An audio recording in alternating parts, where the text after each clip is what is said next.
Welcome back to Destiny Vibes with JFO. If you're new here, welcome. My channel is all about the divine zodiac versus popular astrology. The work I do is what I call Destiny Vibes. It's my Destiny Vibe system, and I think you're going to really love it if you love astrology.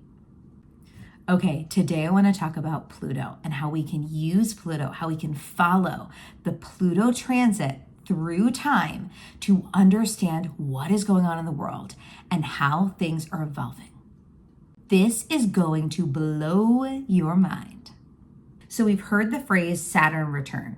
Technically, your birthday is a sun return. It just means that the sun is at a specific degree in the zodiac on your birthday, right? Or when you were born.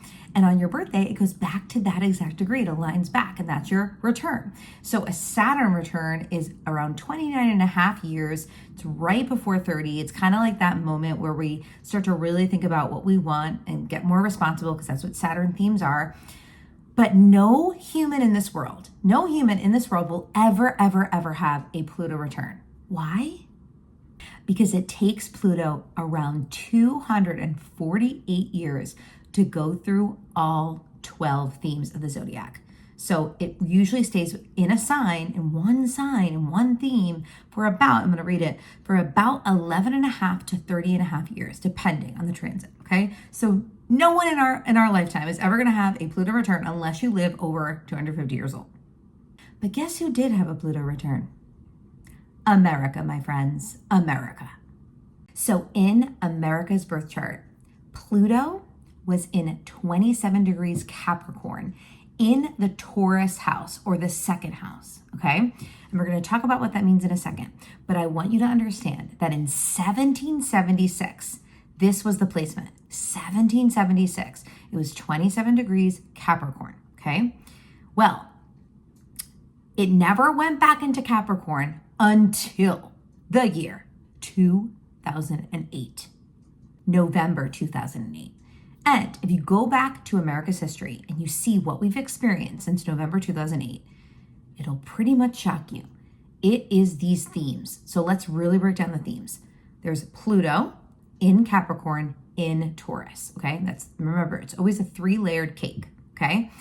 Now, what does Pluto represent? Pluto represents the phoenix rising from the ashes. So there's like kind of like a transformational experience, right? So Pluto isn't necessarily a negative planet. Don't think of it as negative, but it is ruled by Scorpio, and it's very much dying and being reborn anew, death and transformation, right? So the phoenix rising from the ashes, and that energy is in Capricorn, and Capricorn represents systems, power and systems. And it's a cardinal sign, so it's all about control and power and systems. And then that energy is in the Taurus house, which is all about money. So some could say that since 2008, we've had a 1776 2.0 experience. With the way the world is going, it feels so chaotic. But what you have to understand is it's like the phoenix dying and being reborn anew. We are going into new earth, the golden age. We are eradicating the old systems, and new systems are going to be rising up. And I'm going to explain why and how you can use Pluto and the transit information to see it all unfold. This seasonal information of the zodiac, the divine zodiac, is here to help you understand the world of Caesar, the drama of the world of Caesar. Now, everything is of interpretation, right? Nothing is specific. That's why I don't necessarily like horoscopes, because I believe that they're sort of made up. Instead, on this channel, we're going to dive more deep into destiny mapping. That's what I like to call it, destiny mapping, for your personal experience of your seasons, right? I like to look ahead to the seasons and the transits in my natal chart. And I like to say, what do I want to make that mean, right? Because none of it means anything. It's all technically neutral. However, we can see how the world of Caesar and the drama has played out when it comes to the world and America and our lives. And we can see these themes. And that's what's so cool about it, okay? So let's break it down. So it was in it for the America's birth chart, 1776. And it didn't go back to Capricorn until 2008, November 2008, okay? Now, America had a Pluto return. All that means is that Capricorn finally went to the 27th degree, and it aligned to the exact degree it was in when America was born, okay? So when did that happen? There was actually three moments. So it was in the year 2022. I'm gonna read my notes. So the reason why it happened 3 times is because it did retrograde dance, if you will. So it kind of went backwards and went forwards, and so it kept re-hitting it, okay? So America had its Pluto return 3 times in the year 2022. The first one was February 22nd, the second time it was July 11th, and the third time was December 28th, okay? And then what happened the next year in 2023, March 23 of 2023, it finally went into Aquarius for the first time. Now, let's talk about Aquarius for a second. Aquarius is a lot different than Capricorn. Capricorn's a cardinal sign. Aquarius is more of a fixed sign. So Capricorn's very like control and power. Fixed signs are more about passion, okay? Now, due to retrogrades, it didn't stay in Aquarius for very long. In 2023, it went back into Capricorn on June 11th of 2023. Then it went back into Aquarius at the beginning of this year, January 20th of 2024. Okay, so it went back to Aquarius. So it's been in Aquarius. And then recently, a couple weeks ago, on September 1st, 2024, it went back into Capricorn because of retrogrades. And let me tell you, it is doing its one last dance in this transit information. And I do not make this up. It's just kind of crazy. Like this stuff, you can't make it up, okay? It will finally go into Aquarius for the last time and stay there for 20 years and never go back to Capricorn, most likely in our lifetime ever again. On November 19th, it'll go into Aquarius. And you don't make it up, right? It's right in the month of the election. Crazy. And it's going to stay in Aquarius until March 8th of 2043. What's even crazier, I just checked this. So in America's birth chart, the 3rd house, which is the Gemini house, okay, the local neighborhood, mind, marketing house, okay, here's the money house.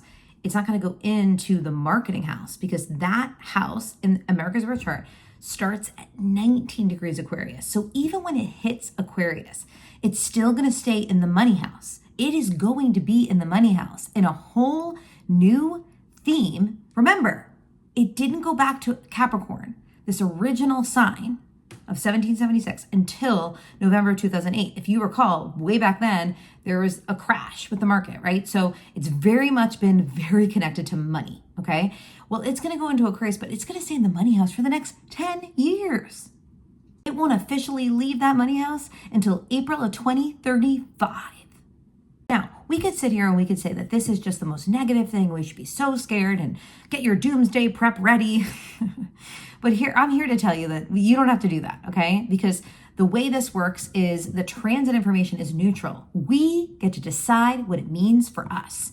And more importantly, if you can check where this Capricorn of 27 degrees and all of this Aquarius, right, where that is in your birth chart, it's going to help you really understand how it's applying to you and how it's playing out for you as the world of Caesar's dramas are going on, how it's playing out for you in your little world, right? Your little Earth experiment experience, okay?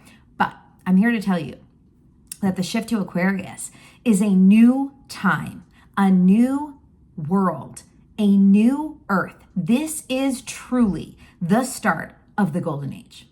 Aquarius is a theme of community, spiritual, passionate thoughts in community, okay? This is all about getting away from that power-hungry energy and going more toward collaboration, more toward friendly vibes and friendly energy. And it's not to say that Capricorn isn't bad. There are some great things about Capricorn. Capricorn is all about career and about climbing the corporate ladder, and it's the goat on the mountain climbing up. And Capricorns are very ambitious and they're very entrepreneurial. And so there's a lot of that when it comes to America, right? It's the land of the free, right? It's always been the land of the free. It's very much a very entrepreneurial-esque vibe to America, okay? But there's also the greed and the corruption and the systems that have been money hungry and have been power focused, right? And now we're moving into more of a community energy, a more of a collaborative space, more of a friendly space, and Capricorn is in the spiritual stage, but Aquarius is spiritual thought versus spiritual earth energy. So spiritual earth energy is a little bit more of a practical vibe,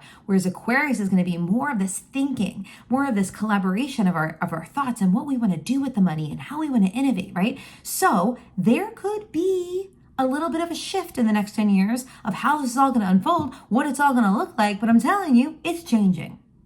So if you want to know where this transit is going in your natal chart, I want to book a session with you. I want to do a session with you. And right now I have some super inexpensive beta offers. Now, these beta offers are not on my channel and they're not on my website. If you go to my website, you can also sign up for, the basic packages. But if you want to get that special deal right now when I'm really fresh and new at these packages, then you're going to want to email me at justjfo@gmail.com, justjfo@gmail.com. And email me, say you watch this video, you want to know more about your natal chart. We can do a deep dive into it. It's basically going to be a video offering. And then for 2 weeks, we're going to work together through voice memo support. And at this time right now, it is super discounted, okay? So make sure to reach out to me on that. If you want to understand your destiny, go to itstotallyyourdestiny.com, watch my free 8-minute destiny course, get your destiny, and then give me your full birthday information. And you're going to get a free reading, a little video reading, and you're going to be able to get access to the Mindset Fix, my conscious creation 21-day course. And you're going to be able to also add my other mini courses in there and be in a private Facebook group with me, okay? So either email me and we'll work together and you'll get all of that anyway, or sign up and start with the free thing, okay? And make sure to subscribe to my channel. Let me know any questions you have about this video, any topics you want me to do in the future, and I'll catch you next week.